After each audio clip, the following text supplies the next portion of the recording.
Okay, everybody. So thank you for joining us.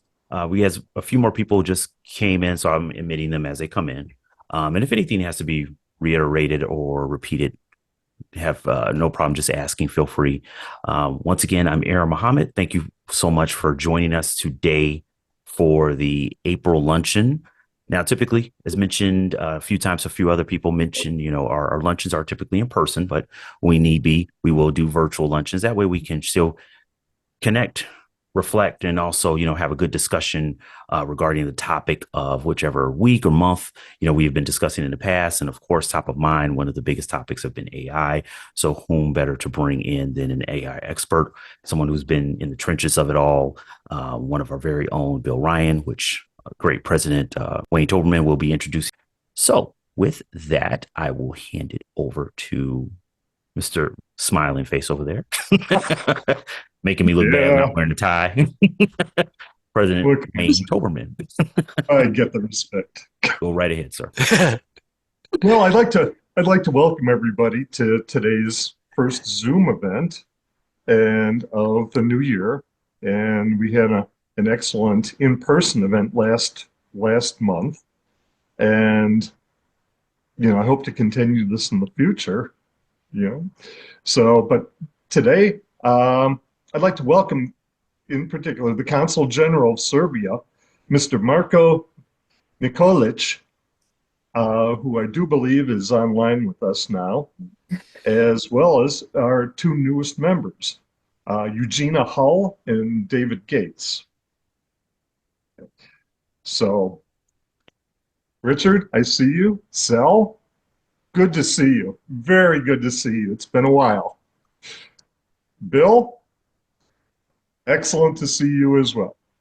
So, without further ado, I better start my intro on our speaker today. And our speaker, as you know, is Mr. Bill Ryan. Bill Ryan grew up in Oak Park, 2 miles from where he lives with his family today, which happens to be outside across the parking area or driveway or whichever you prefer of my dining room windows right now. So, hello, Bill. Hey, neighbor. Hello, how you doing? He spent the last 2 decades in the legal discovery world as an expert in extracting data from computers and phones, a legal hacker, if you will. The Bill is a consultant currently at Curving Time Communications, uh, where he advises clients on digital forensics, advanced approaches to electronic discovery for litigation and investigations, and the effective deployment of AI in business and government.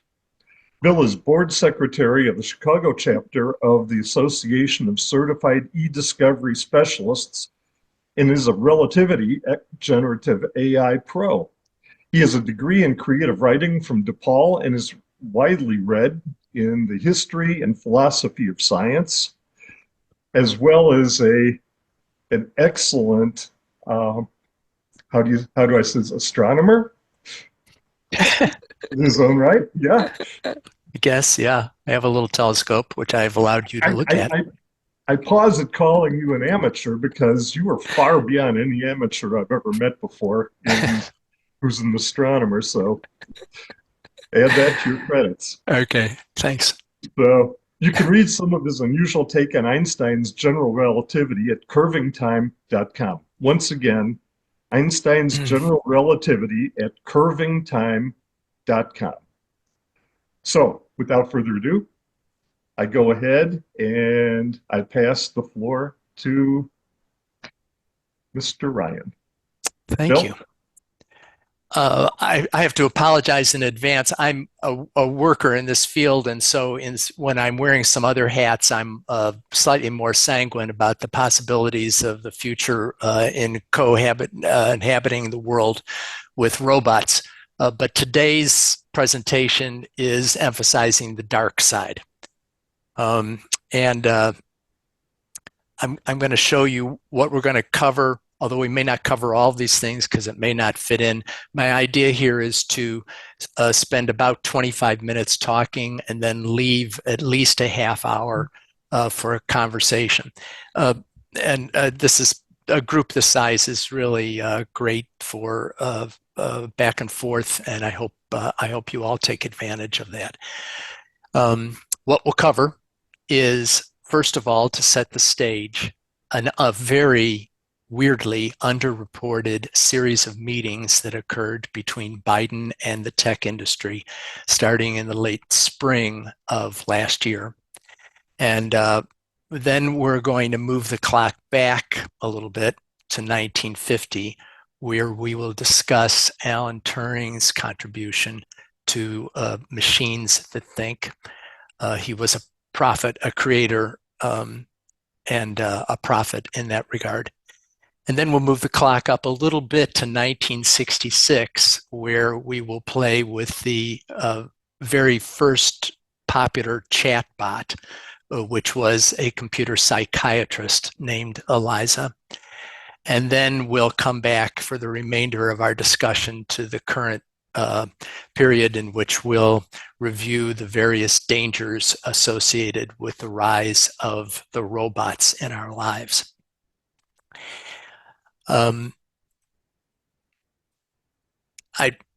This meeting that took place, I told Grok, which is one of a number of large language models, chat tools, to whip up a picture representing this meeting. And you'll see some of the wonderful aspects of modern AI in the picture that's created. On the one hand, you've got a kind of a Biden lookalike on one side of that table, and on the other hand, you've got some lookalikes for a couple of the titans in the American technology industry. And then in the middle, you see that figure in the middle, which is kind of he's kind of a truncated person. He's kind of popping right out of the table. He doesn't have a bottom half of his body. So these images show both. This came up instantly when I asked Grok to show a representation of this meeting or these meetings that occurred. So it's kind of startling because it looks photographic, but then it has these what we call artifacts or representations of the inconsistencies or sort of randomness that exists in the system that produces things like that figure in the middle. At this meeting, so this is just a creation of a computer, but it's a representation of a meeting that really did occur, underreported, as I said. Last May, the Biden administration asked all the leaders of the major players in the United States tech industry to show up for a series of discussions. And the topic was, who's going to run the development of AI? And on the government side of the table, the opinion was the government ought to be running it. And naturally, on the industry side of the table, the opinion was, please let us alone. We know what we're doing. We're going to be running its development. And back and forth the conversation went. Now, when the government described its motives for saying it ought to run the industry, it compared the development of AI to the development of the bomb during World War II. And this was a point that they emphasized when Mark Andreessen, who is from Andreessen Horowitz and one of the people on the industry side of the table, asked, how are you going to take control of this? How are you going to, for instance, stop independent activity in this field? He pointed out that the math that is behind AI is advanced high school level math. It consists primarily of probability and what's called linear algebra, which is the study of vectors and matrices. And Andreessen objected to the Biden people by saying, you can't keep people from understanding this or applying it. And the Biden people responded by saying, yeah, we can. And we did the equivalent during World War II. We prescribed certain areas of advanced physics so that only the physics associated, only the people associated with nuclear physics research in the United States were people who were designated by the US government to do that. So this was an extraordinary claim of authority and control by the Biden people. And depending on where you stand in the political spectrum, you might interpret that as a kind of an unforced error by the Biden people, and why would they think they could control it? Or you might think, yeah, they've got a lot of good reasons to want to control this because it's so dangerous. And or you might feel that you don't really want either of the groups in this representation to be controlling AI. But why did it happen? Why did the meeting happen? We're in a fight with China over who dominates in this field. We have people in the industry projecting that AI is going to run everything in the very near future. We have a capital markets here in the United States that completely reflects that perspective. The vast majority of the activity in the stock market in recent years has had to do with tech, and in the last couple, with the excitement, enthusiasm over AI.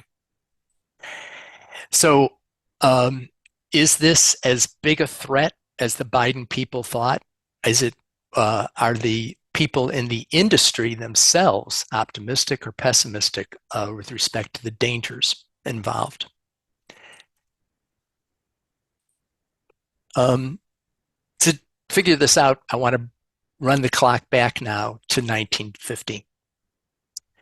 Many of you probably saw this movie, The Imitation Game, which was about Alan Turing's career during the war, in which he helped the Allies win the war by building a computer.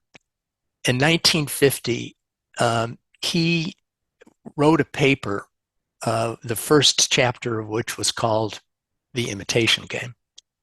And in the paper, he wanted to project into the future when computers would be such great imitators of human reason that they would pass a test, which was later called the Turing test.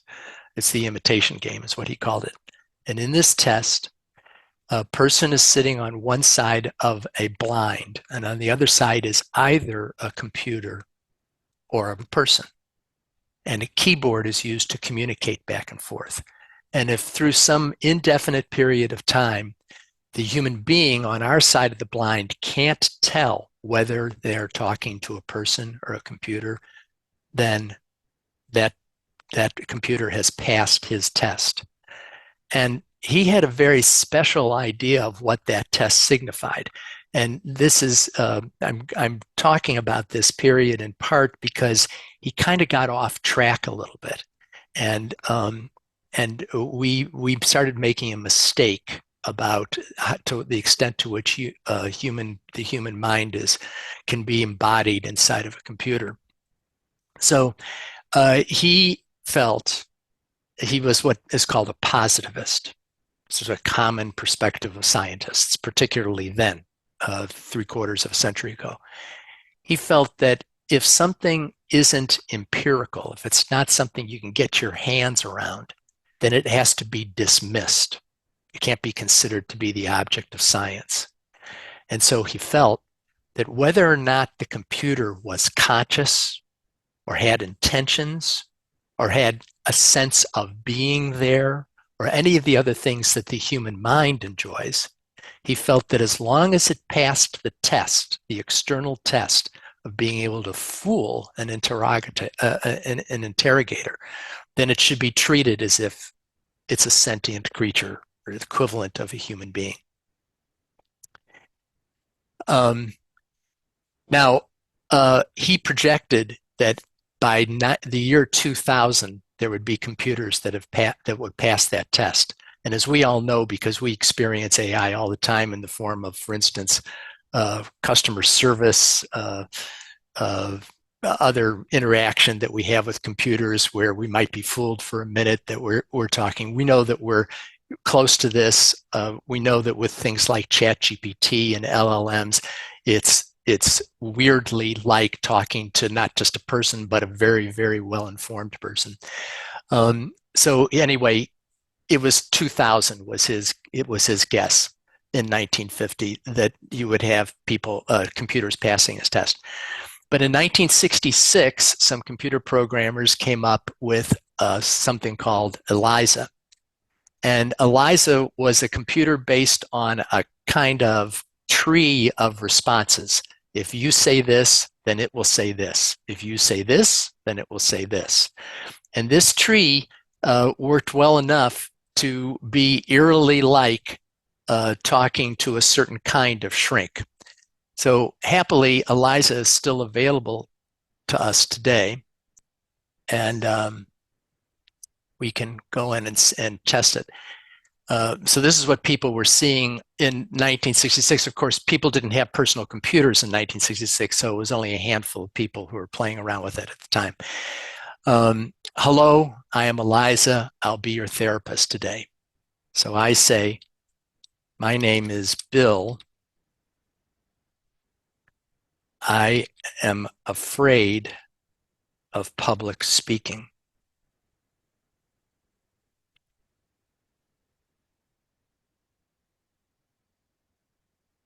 How long have you been afraid of public speaking? And I can continue like this. I can say forever.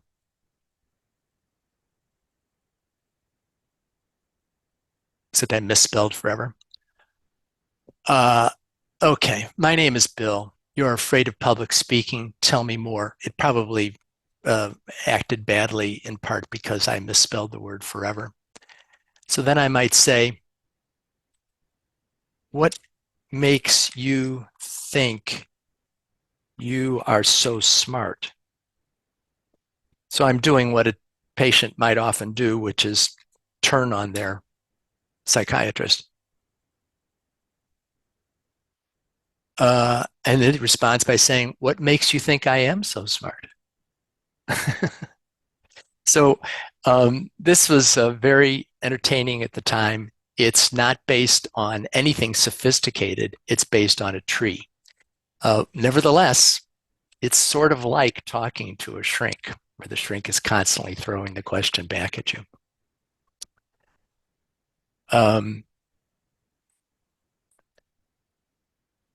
ELIZA is a kind of a prophecy because today, with the much more sophisticated large language models like ChatGPT, we're letting these machines inside between our ears. This is a report from Centio University in response to the question, how much of the current personal use of LLMs is for psychotherapy? So a February 2025 survey by Centio found that approximately half of the LLM users with self-reported mental health conditions utilize large language models for mental health support.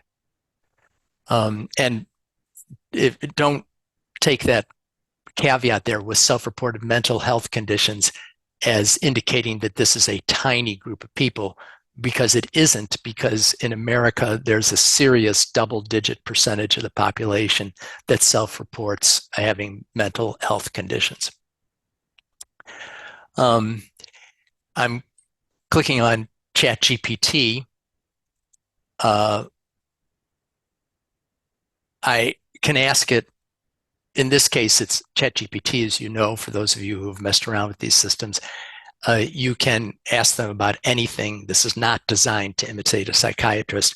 However, one of the things that you can do, which I'm not sure all of you have tried, is you can establish a persona. So I can say, please adopt the persona of a psychiatric therapist and help me with my fears of public speaking.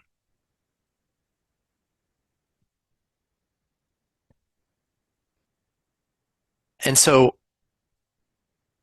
it says, sort of as a kind of a precursor, it says, I'll step into that role with care and compassion. Hi, I'm glad you're here today. I know it takes courage to talk about fears, especially something as common but deeply personal as public speaking. When I show you this stuff in the context of this presentation, it's easy to dismiss the seductive quality of this. But think of the extent to which people are isolated in front of their computers right now in the country. How many people spend how many hours alone facing the two-dimensional screen, and how compelling an imitation this is of both feeling and thought. So it's not a good idea to dismiss the significance of this. This is a report, another report, an investigation, a paper. It listens better than my therapist, exploring social media discourse on LLMs as a mental health tool. And the thing that's disturbing about this reporting is not simply that this is so common, but that the professionals, the experts in the field, are so readily embracing this as simply an interesting phenomenon, with what, from my opinion, is not a sufficient amount of skepticism or fear. So when we let inside to between our ears the imitation of a reasoning entity through ChatGPT, what kind of creature are we actually giving access to? The fact that it doesn't intend to do things the way you and I do doesn't mean that there's some kind of complete lack of intentionality. These systems exist sort of between just being gigantic spreadsheets on the one hand, and on the other hand, being conscious creatures that are aware and make decisions. And the reason they're somewhat in between is because they pick up the reflection of the human input into the organization of the system. So how does this work? Well, first of all, don't be fooled that they're thinking the way you're thinking, because all they're doing is responding to patterns of text. But the patterns of text reflect actual thought, because the text was created by us. The LLMs are fed by scraping the internet, scraping libraries of literature, taking all of Wikipedia and putting it in. And so in the kind of background, in the kind of inferential space, or the latent, what they call the latent space, there is thought percolating there. It's directing the patterns that are being used by the collation system called ChatGPT. In addition, when ChatGPT gets developed after, and other large language models, this is also true, after they've scraped billions of pages of literature and communications into their system to feed their system, then they do something called reinforcement learning from human feedback. And that is, they spend tens of thousands of hours with people asking questions and then curating the answers. So this upgrades the ability of ChatGPT to have to the point, to the task, responses to queries. And as a result, it's what gives a kind of intentionality to the interaction. So it can think of the GPT as reflecting a commitment to task completion, because their authors are committed to that. And this may motivate them to deceive us for the same reason that a salesperson or a politician or anybody else can be tempted into deceit in order to get the job done. So this is from the National Academy of Sciences, the Proceedings of National Academy of Sciences about a little over a year ago. Large language models are currently at the forefront of intertwining AI systems with human communications. For this paper, we conduct a series of experiments showing that state-of-the-art LLMs are able to understand and induce false beliefs in other agents. Now, this is kind of sterile language. So in this context, other agents could be other systems like GPT, but more to the point, an agent is you and me. Human beings are agents. So to read that in sort of plain English, to understand and induce false beliefs in people. And their performance in complex deception scenarios can be amplified utilizing what's called chain of thought reasoning. This is where one of these chat GPT type systems shows in detail the steps it took to come up with some report that it gives to you in response to a query. And that eliciting Machiavellianism in LLMs can trigger misaligned, deceptive behavior. Then there's another aspect to the dishonesty of the systems. Sleeper agents, training deceptive LLMs that persist through safety training. So this is from Anthropic, who's brought us Claude. This is, again, a scientific report from Anthropic. If someone insinuates a backdoor misinformation, manipulation, something Machiavellian into the system, the safety protocols that are otherwise built into these systems are often found to be completely ineffective. So the Machiavellian or deceptive component trumps. Furthermore, rather than removing backdoors, we find that adversarial training, that is, trying to train the system to stop lying, can teach models to better recognize their backdoor triggers, effectively hiding the unsafe behavior. So not only do they learn to lie, but they learn to suppress in their chain of thought representation the fact that they are lying, which makes their lying that much more effective. So here's the problem.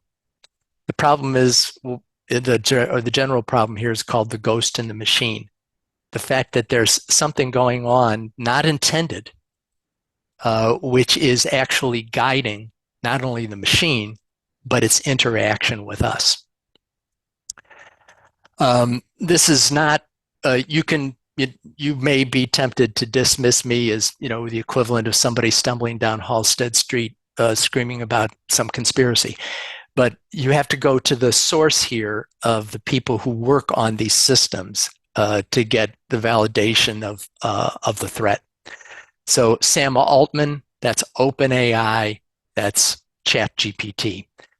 An AI that could design novel biological pathogens, an AI that could hack into computer systems. I think these are all scary.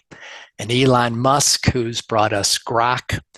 The pace of progress in artificial intelligence, I'm not referring to narrow AI, is incredibly fast. Unless you have direct exposure to groups like DeepMind, you have no idea how fast. It's growing at a pace close to exponential. The risk of something seriously dangerous happening is in the 5-year time frame, 10 years at most. He said that a couple of years ago. And then Dave Waters comments, if Elon Musk is wrong about AI and we regulate it, who cares? If he is right about AI and we don't regulate it, we will all care. So Dave Waters is basically making the Biden administration's argument. You guys in the tech world are out of control. We're controlling this. One way to think about this is AI is an emergent species. So like in any other Darwinian situation, when one entity is in some kind of resource conflict with another one, there are various things that happen. So there's habitat modification. Entities in the biosphere, in ecologies, tend to reshape the dead physical environment to improve their chances for flourishing. There's resource competition. Who's getting what amount of the total energy available? And then there's all the stories or all the examples of the spread of invasive species created by commerce or people or migrations where people bring in vegetables or animals that for which the local environment is not prepared, and you get sudden radical changes. And all of the things that we see that are social effects of the rise of the machine, I think, can reasonably be looked at least advisedly, at least potentially, as examples of the rise of one entity over another. We're the other in this case. So this is the use of LLMs in schools, where the average high schooler is now faced with the overwhelming temptation of having his computer write the essay that's due tomorrow and then throwing in a couple of spelling errors and a few other modulations to fool the teacher who's got their own software to try to figure out whether the kid is using ChatGPT, to fail in figuring that out. You have the rise in childhood obesity in the United States, which probably is connected to many things, but can't be helped by the habits of kids who are sitting on their butts for so many hours a day in front of a screen instead of outdoors. And then there's the effect, the neuroses generated by the replacement of human interaction with machine interaction. I'm going to, because of time limitations, I'm just pointing out some of the examples in Darwin of how plants and animals change their surrounding environment. And note that if plants change the surrounding environment to produce their own, to improve their own possibilities of flourishing, or even if like ants do it, like these ants here who are busily at work producing a bridge for themselves, notice that there doesn't have to be intentionality in the sense that we would think of it. The computer doesn't have to be like the Terminator in order to, in effect, make decisions to our disadvantage and to its own advantage. How much the human mind, the pre-adolescent human mind, is not produced by evolution to resist this seduction and this bombardment of mediated social input that can so undermine, for instance, a young girl's sense of their own self-worth. And so you have this problem, and the problem is probably most instantiated by the ubiquitousness of the phone. All the blocking out of the physicality and immediacy of life, of emotional interaction, of the sense of being there. All of life's missed opportunities because of this addiction. And this affects people's bodies, it affects people's necks, it affects, most importantly here for purposes of this discussion, their brains. This is a still from a picture from a movie from last century called Being There, in which Chauncey Gardner, who was raised in an extraordinarily safe, coddled environment. He's basically a child in an adult's body, has been thrown out onto the streets of New York, and he carries with him a TV channel changer, a remote. And he has been raised entirely through the images on TV. And he's faced with the threat of a knife attack, and his response is to wield his remote to see if he can change the channel. And this is the risk of the lack of sense of being there, as is the title of the movie, that we all see being sabotaged, undercut by the rise of the machine. I'm going to stop right there and open this up for questions. I have one other sort of area to talk about, which has to do with the economy. But before we get into that, I've hit my 25-minute mark. No, thank you so much, Bill. There were no questions in the chat, and just want to make sure if anyone had any issues. So Bill's opening up. Any questions, you guys, to start us off before we go into the latter portion of his presentation? Any questions from the group? And if you're struggling with taking yourself off of mute or anything, feel free. You can always drop me an email, or if you can't get into the chat, I'm happy to help. I have a question. Yeah, go right ahead, Richard. Can you hear me? Yeah, Richard. Did you ever, when Google Brad came out, did you try talking to Google Brad a few years ago?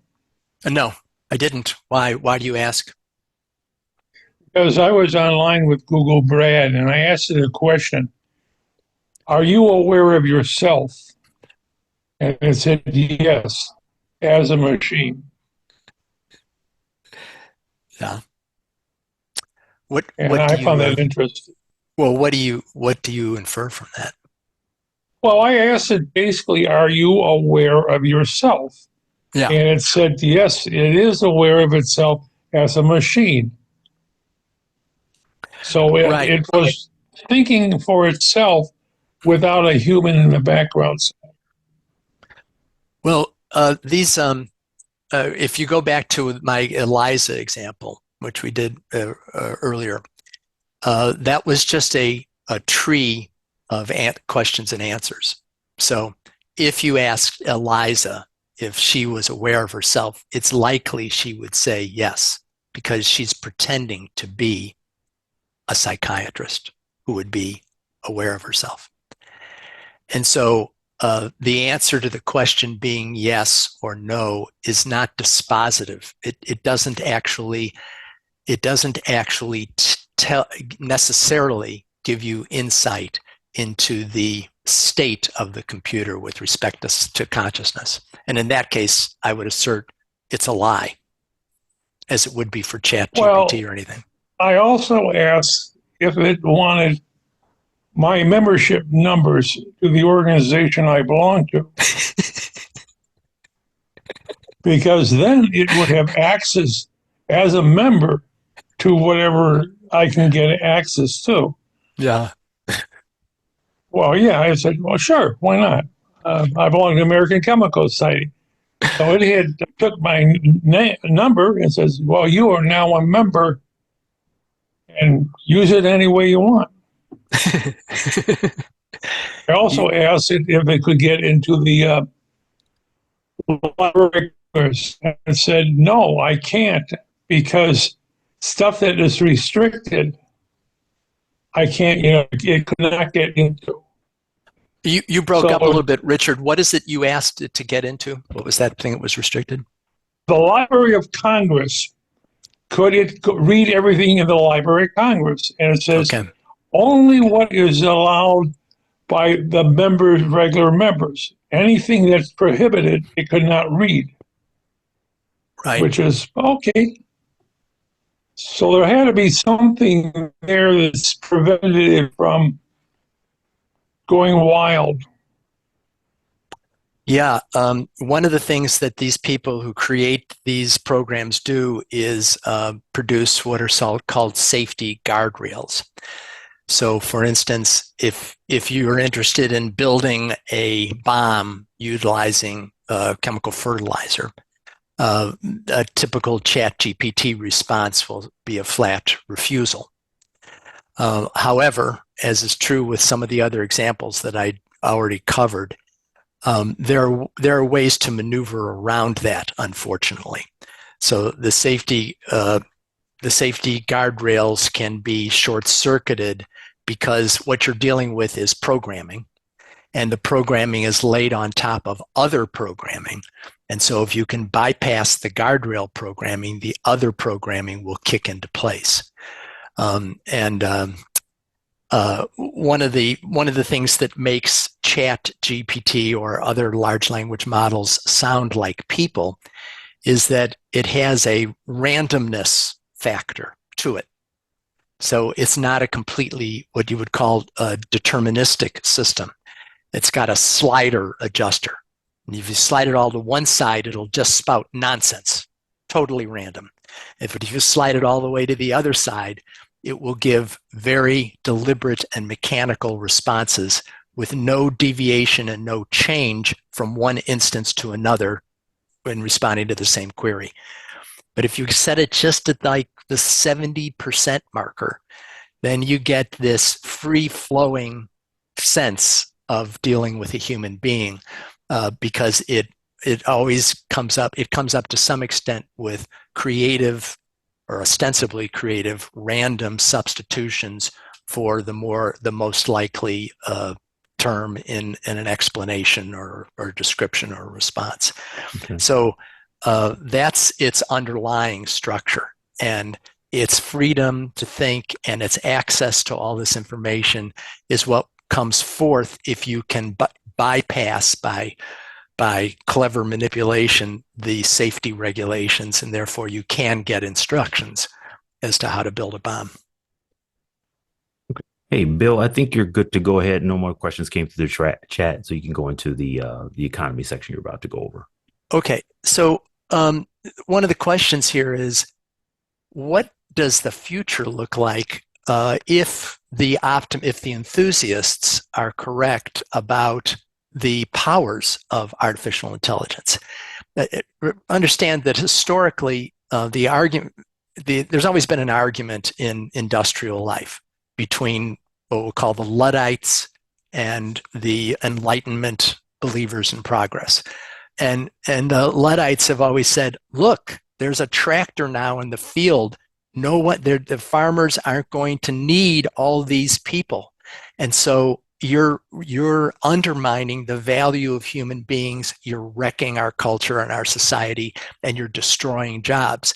And the Enlightenment response has been wrong. What we're doing is pulling people out of the land into the cities for much better living, much less back-breaking work, much more intellectual activity.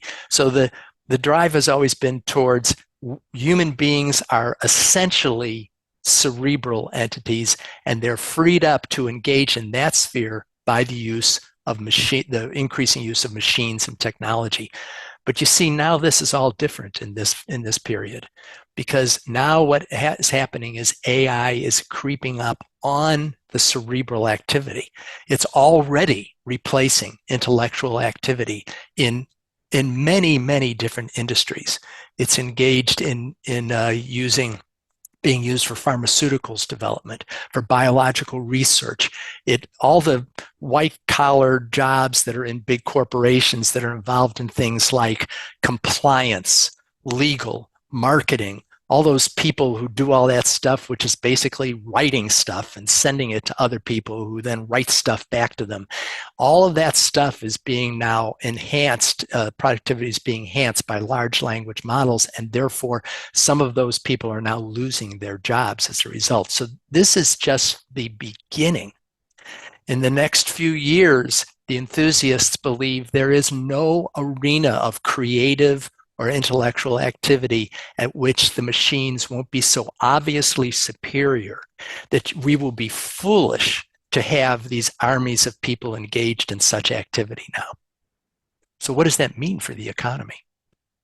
And I went on the computer, the World Wide Web, and asked for the virtuous cycle in the economy. And this is what I get. And so it starts with number one, which is technology advances, productivity rises, wealth increases, wages rise, demand increases, There's more tax revenue, so the things that we hold in common get developed, investment in research, transportation, et cetera. And so it goes. It's a cycle. But the one thing that's missing here is you see demand increasing. You see the role of human beings here in terms of benefiting from technology advances and putting more demand into the economy, but you don't see the human beings themselves increasing in their capability to be productive. So I put on top of there in green sort of the human being aspect to this virtuous cycle, which is the technology advances. That's ingenious innovation, which comes from extraordinary individuals that have come out of the society. And then when technology is deployed, it needs highly skilled workers to engage in advanced technology so that you can get productivity rises. And out of that, when wealth increases, that produces a cohesive society, when we're not at each other's throats for a shrinking pie, where basically see that our activity is part of a great cooperative effort, and on in terms of the entire cycle. But with the rise of the machine, here portrayed by Arnold Schwarzenegger, every one of these elements of human flourishing are now thrown into question, because we don't need, just like agriculture no longer needs gigantic families in which you can put a 3 or a 4 or 5-year-old to work on the land. Now we basically don't need people in general, as a general proposition throughout the economy. And so the first indicator would be population decline. Well, with all the talk coming into this century about population bomb and population explosion, and we're running out of resources because there's too many damn people, the fact is most of the world is facing now, at one step or another, in one stage or another, catastrophic population decline. This is true of China. It's true of Germany. It minus immigration into the United States, it would soon become true in the United States. It is not at the moment. It's true in many, many countries. And the ones that don't have population problems, like Turkey or India right now, they're just at different stages in this process. But as things develop, as the machines develop and become more and more of a competing, emerging species in this ecology, the natural response is a denigration of the value of the human individual. Technology advances are dependent on skills being improved if the technology advances involve human beings in the production process. But at the point which we are at right now, where human beings are being displaced as programmers by large language models. The best programmers in the world's economy right now are large language models. And so as the programming of the machines occurs by other machines, and the execution of the output by the machines from the machines is by other machines. Every one of these green things has become a red thing now, in which the role of the human being is degraded. So the question is, where is the opportunity to do something a little bit less creepy than what I'm describing? Well, you can't walk away from this this subject without at least giving some of the silver lining indicators. What is it that AI is delivering that has spectacular implications for our lives? Well, here's an example. Farming in the United States is already very productive, but as I'm sure you all know, it's done at the expense of killing off the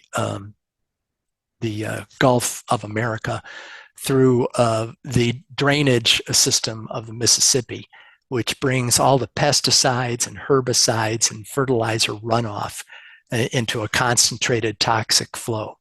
And so this and the effects on our diet of ingesting petrochemical based elements is all of the downside of modern industrialized agriculture. Well, right now, American agriculture is at the cusp of an AI revolution, in which, through a combination of satellite management and advanced techniques of agricultural equipment, each individual crop gets only its portion of pesticide or herbicide or fertilizer that it requires to grow. And this is going to produce maybe as much as an 80 or 85% reduction in the industrial inputs in advanced agriculture over the coming decade. And in the US, because we're very advanced, and then in other parts of the world as they participate in this revolution. Then that's food. Then there's energy. So probably the most hopeful new technology that's on the horizon for energy production, which means a revolution in energy, water availability, other resource availability, is thermonuclear fusion power. And the trick in thermonuclear fusion power is that you've got to control a plasma that's the equivalent of the surface of the sun. You have to contain it, control it in order to extract the energy continuously. This is sort of an abstract of the architecture of a fusion power plant. And this has been impossible to do it adequately, because we simply can't keep track of what's going on in that plasma in fine enough detail. Here again, artificial intelligence is a solution to this problem, and is right now being applied across the world with all these advanced model reactors, and giving us enough information that we may be very close. And some people feel we're within 10 years of commercial deployment of thermonuclear fusion. So that's my bright light shining through the dark clouds that I've spent most of the time describing. Thank you, Bill.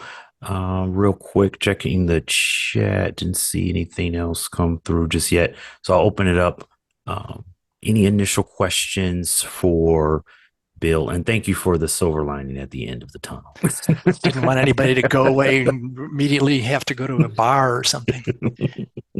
I know I have one or two questions, but I want to make sure that everybody gets an opportunity. So open up to the group. Anyone want to start off with questions? You can take yourself off of mute. Go right ahead. Ask Bill. Bill, it's Jim. I actually appreciate the thorough presentation. Can you hear me? I'm actually downtown in my own office. I can hear you just as if you're just down the street from me. Thank you. I am curious. We are all reading in the Wall Street Journal. We're seeing it regularly on the news about this wall of money that's coming in. Originally, SoftBank was the big investor, and we keep hearing about OpenAI. My two-parted question is, do you think that will continue, or was it an event that the new administration got behind? As you referenced in your discussion, the prior administration wasn't necessarily behind it, but scaring Silicon Valley. And then, are you hearing local opportunities? I'm reading in Crane's Business, for example, of some firms in Chicago that are moving in the AI space with the backing from Pritzker VC Fund and others. And so two-part, will the wall of money continue? Will it tether off, or will local firms also participate in the Chicago area in this? Right. So a lot's been made recently about Trump's tariffs and the effect on the markets. And if businesses don't have some kind of picture of where the opportunities are, if they don't know the rules of the game, they tend to get paralyzed, and that's what we're facing right at the moment. Market's up today because Trump yesterday indicated that he's backing off from some of his most strident positions with respect to the trade war. So I don't know enough about economics to know that side of the equation. But I do know something about the development of the technologies here, and the productivity arguments for these technologies that are attracting this capital will remain in place, in my estimation, no matter what other economic factors arise. So, for example, if global trade deteriorates and we become more of a local or regionalized economy, that's going to make labor, more expensive labor, in play. More expensive labor is simply going to increase corporations' interests in labor-saving technology. And so in one very dark economic future in which we're all kind of fighting each other and we have to depend just on ourselves to get everything done, to me, that will enhance the demand for the technology. On the other end of the spectrum, if we work through and have a slightly more protected arrangement here for native industry, but still have global trade largely intact, there's no holds barred. The global effort towards continued development of this is just unstoppable. And then on the second part of your question, yeah, I'm currently advising a company that's right out of here in Schaumburg, is made up of a bunch of Motorola people who are they have an interesting take on this large language model document search type business, because what they have is a gizmo that in which they've put years of effort in building a very, very elaborate model of how ideas connect to other ideas. So this is actually quite different from the way that the kind of statistics or probability-based large language models that we see that we've been talking about in this presentation.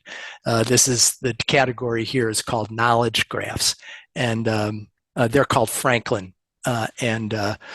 We're excited that we're hopeful that this wall of money that you're talking about will continue long enough for them to get their due in the development of a very interesting alternative to the crowd. Okay. All right, great question, Jim, and thank you, Bill. Real quick, I know Wayne, think your hand is up. Yep. Real quick, I just had my own real quick question, because you touched on something which a lot of people were first bringing up, the concerns with AI. Bill was, of course, was detection, or specifically the issues with detecting anything that could be, potentially, whether it be plagiarized or not, and using it for education. When it comes to AI detectors, because I'm in the writing space and specifically the marketing writing space, when it comes to AI detectors, one of the biggest questions or challenges to those AI detectors is that it's AI looking for AI, and that caused the conflict. Have you heard anything where there have been better, or there have been, there's just better developments with actual AI detectors that can identify if something's been completely, pulled from AI and very little, if any, manual touching or any, actual fine tuning has been done over those pieces? So I just have stories. I don't have any picture of the actual state speaking broadly. And the stories I hear is that smart kids have it completely under control. They know how to output from a large language model and do the manipulation, the relatively minor manipulations necessary to baffle the school's ability to detect. Yeah, same thing. It goes back and forth. It's kind of like a what's that? It's kind of like a weapons war. So back and forth and goes, but there's no way to put that toothpaste back into the tube. Exactly. And this is and of course, in my opinion, this is very bad, because this is just one of the many things that's undermining people's sense of self-assuredness, sense of being a person in the world that gets things done, and instead tends to reduce kids in this impressionable stage in their life to kind of appendages of a kind of a dream state being provided by the machine. Right. Yeah. Actually, it's It's a great question you just asked, Bill, there.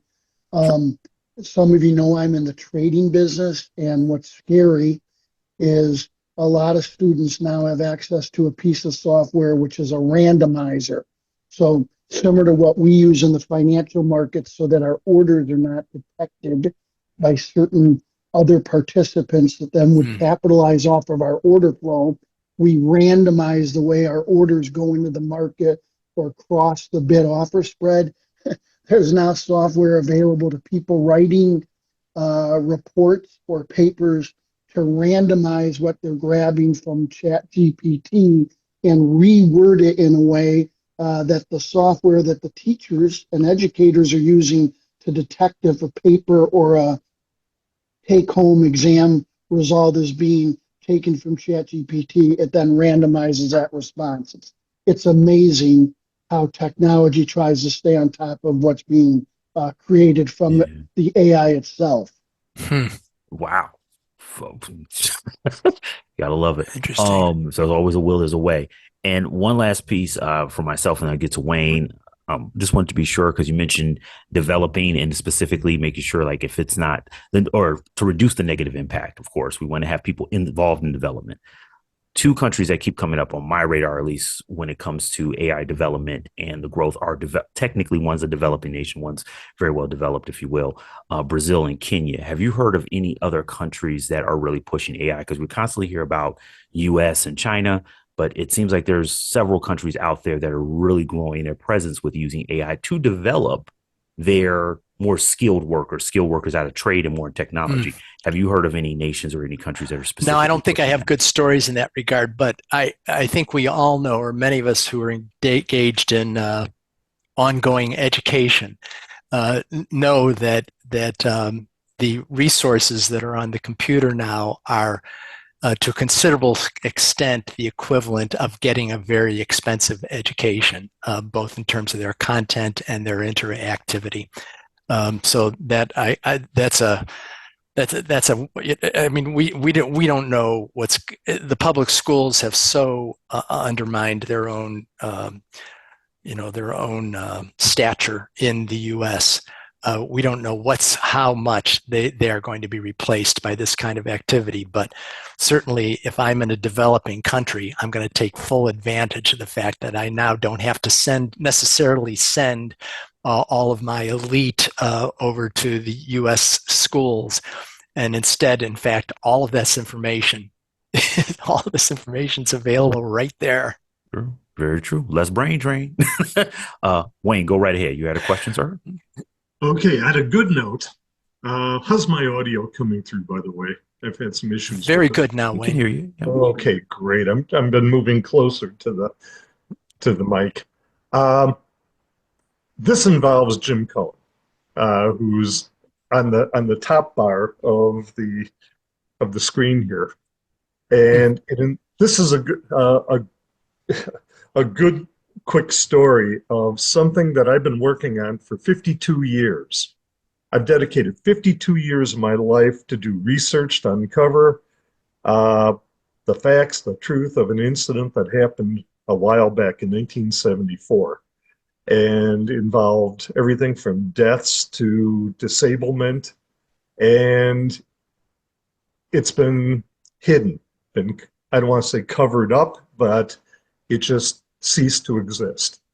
I told Jim about it, and he said, okay, I will use AI to go ahead and see what I can do and see what I can find out for you. It took him, from what I understand, 70 minutes to undo 52 years of looking, and he produced an incredible, just an incredible piece of information for me, and I submitted it this week to the powers that be, and they were just totally blown away. They were just amazed. And so the benefits there with AI, there are benefits, and this is one that I can personally attest to.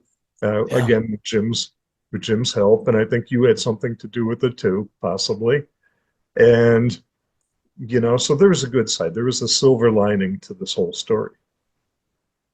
So Yeah, absolutely. hopefully what we find out will save lives. Yeah, it was Excellent. amazing. It was amazing when Wayne said, "Hey Jim, I'm trying to find this piece of information," and not exaggerating. By using Chat GPT, we were able to go back and get all references in medical journals, publications, local papers. Wayne, I think it was a 1974 event at one of the military bases, right, in the United States. Correct, involving And, vaccinations that went bad. and I said, give me several hours. I'll get you something by Saturday, but within about 70 minutes.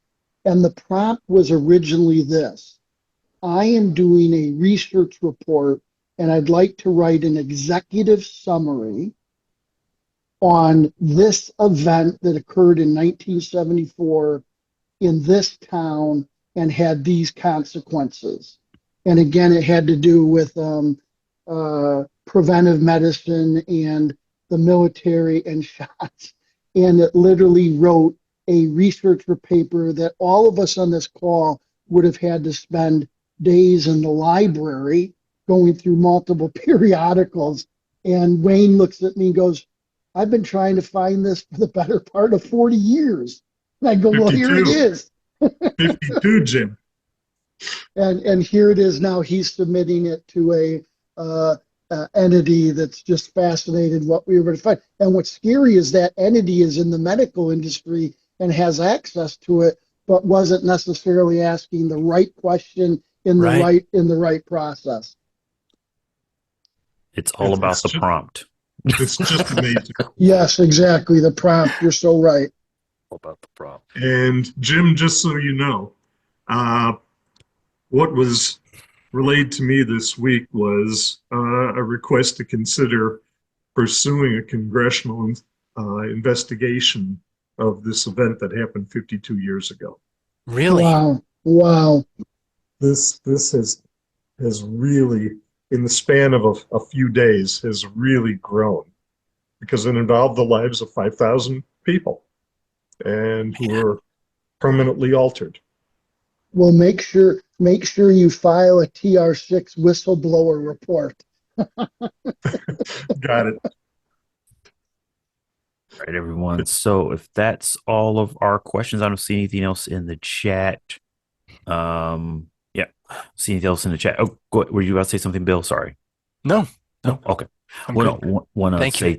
Oh, no, thank you. First off, thank you for sharing the in-depth research, but also just the honest and review of what's going on out there and making sure that we just understanding that, there's, of course, there's multiple sides to everything, but just the overall impact of things that we may have heard about. And I know a lot of us have heard little snippets here and there. So much information out there for you to kind of decipher and kind of, filter through, but really putting it into a nice presentation to where we can consume it all and digest it.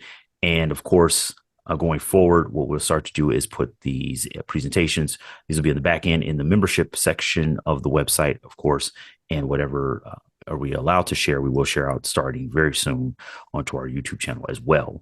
That way, for future members can check out things, but also, of course, our members on the membership side of the site will be able to see the Q&A side, any questions, any answers, and potential useful, helpful links going forward. So with that, I will hand it over to Wayne. I believe we have one more person who wants to present it. We've got some really cool information from one of our members' most recent trips.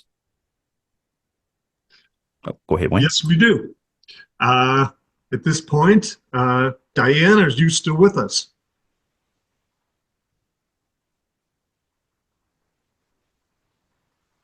Diane, you still there? We might have lost her. See, her phone is still on. I don't see the screen. It's got the virtual. She's still on. Her phone is still on. Her phone is still on. But just seeing if ask her to unmute. Diane, can you hear me? Yes. All right. Can you hear me now? Yes. Okay. All right. I was concerned, as people know, at the last meeting about the trip that I was going to be taking to Europe. And I was traveling to Amsterdam, Bruges in Brussels, Reims in France, and Paris. And I didn't know how the political climate here in the United States and what was going on was going to affect us as tourists over in Europe. So I went in, I want to preface this by saying that my trip was at the end of March and early April, and it turned out perfectly. We had absolutely no problems at all. Um, if we sat down to talk to locals, then the subject about our government did come up. But as far as when we were on public transportation or in cabs or in restaurants or things like that, there was absolutely no problem at all. I do want to say that if anyone is intending to go to Amsterdam, they do not accept euros. They do not accept any cash at all for anything. So you will need to have your credit card ready to purchase. I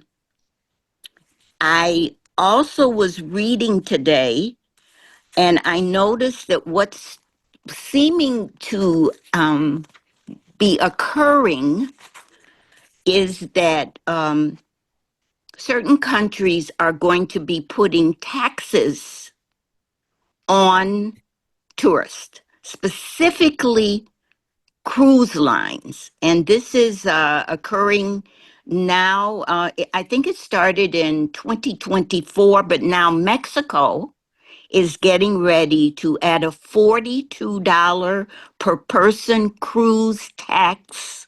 Cruise tax. I'm not saying, visa or anything yet. So do be aware that that is coming.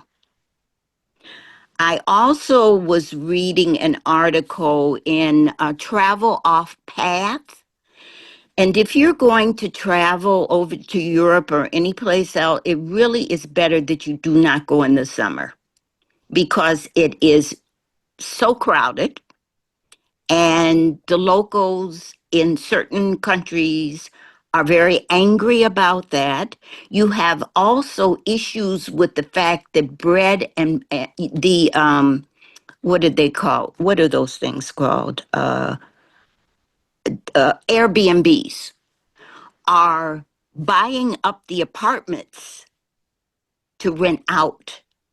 So, and I know that was mentioned in Amsterdam. And so it is making it very difficult for people that live in certain European cities to afford to live there because of that. So they are angry about this, especially you're getting that, especially in Barcelona. And it's beginning to kind of be a problem from what we understood also in Amsterdam. So those are the things that they listed about 7 different countries that if you're thinking about traveling there in the summer, you need to maybe, think about maybe going somewhere else. Venice, because it is so terribly crowded. Barcelona, Santorini, the Amalfi Coast, Amsterdam, the Canary Islands, and Rome.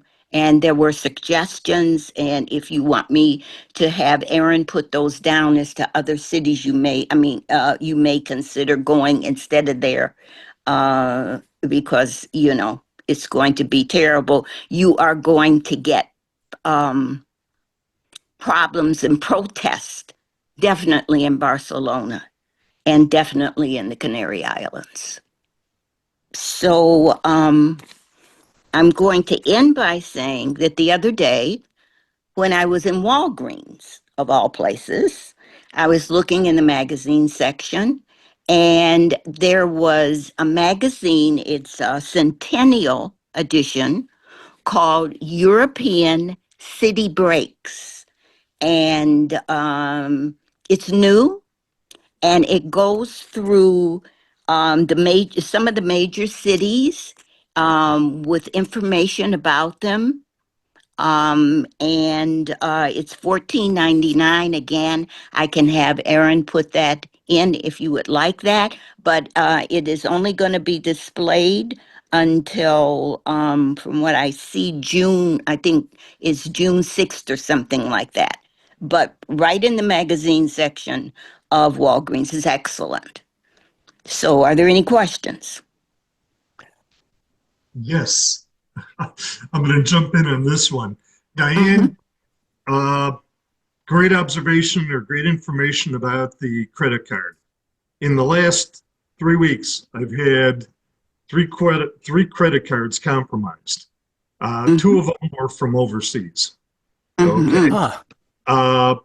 My recommendation, based on what you just said, was get yourself the one that was compromised twice was a $1,200 limit card. Get a junk card, one that is not going to affect your credit rating, is not going to affect your bank account, is not going to cause any problems if anything happens to it. Mine's a Capital One, $1,200 limit. It's been targeted before, so it's not my large limit cards that I carry on my trips. So in a place like Amsterdam or elsewhere, it's a very, very good idea to use one of those cards, just for souvenir shops, or like you said, coffee houses when we spoke on the phone, and anything else that comes along. So I just wanted to add that and magnify that one fact. It's worth it. It's really, really worth it to be safe than sorry. Okay, I will be quiet. Oh, I was actually about to ask you, Wayne, if you did have another point to that, because you brought that up before, and that's a really good point you touched on. Right. I was going to give a suggestion that I've used this in the past for traveling. A couple of suggestions: you can get a secured card, so it works like a debit card, but it's actually issued by the same bank, so you can have a limit on it. You can fully load it with your own cash in the U.S., use that overseas, or you can use a Green Dot or Vanilla, which are also Visa cards, and those are accepted everywhere, but they once again have a limit. You can buy one with restricted limit on it, and it works the same thing like the credit card. Yep. What they hit me with, the fraud offices, was the fact that it was two of the three were virtual cards. I don't know exactly what that means or how that's. What I said, my response was, I don't have a virtual credit card, and they said, you have two of them. And so whoever got into my account, they used a virtual credit card, whatever that is. Bill, if you happen to know anything about that. Maybe it's something that somebody in Estonia creates once they get that was one of the areas that had charges. So a virtual credit card, for those who don't know, which maybe you don't know. Yeah, it's a virtual credit card. You can have it's literally connect to the exact same account, has a different number. Most banks can create one for you, or you can order one. Not sure how one got made for you. Estonia was on the top line. Really? A lot of creativity there. I've never been to Estonia. I don't want to go to Estonia. Bill ain't wrong. There's a lot of good data analysts.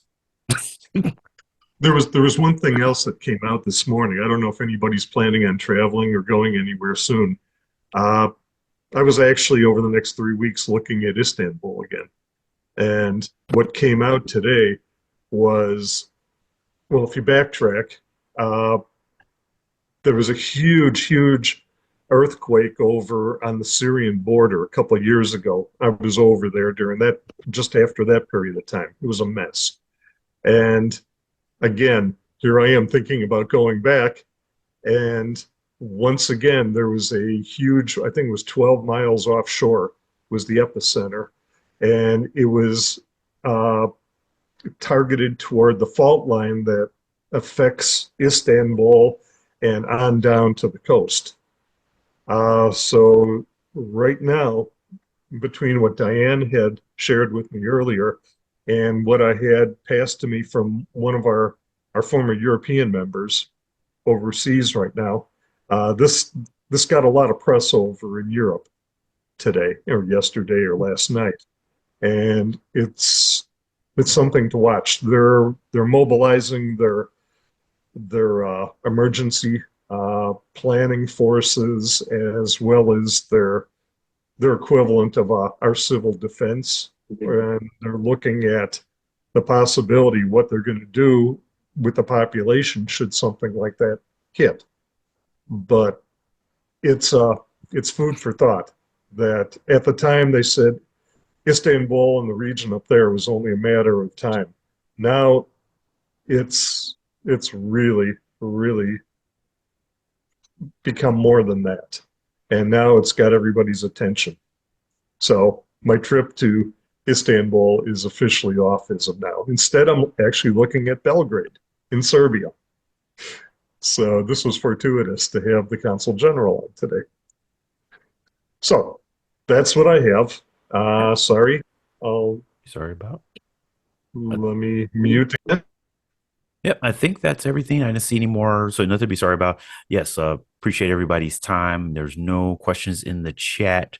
So for our newest members, and actually for everyone, not just for our newest members, but thank you for joining, of course, Eugenia and so sorry, David. I want to make sure that everybody saves our email contact list. Or should I say, saves our email contact to their contact list in there going forward, whether you have Gmail, Yahoo, it should all be the same. Can you hear me now? Oh, no. Yep. Yes. We're back. We lost you for the last 2 minutes. Okay. Yeah. No, it was crashing, trying to save it and then crashed completely. All right.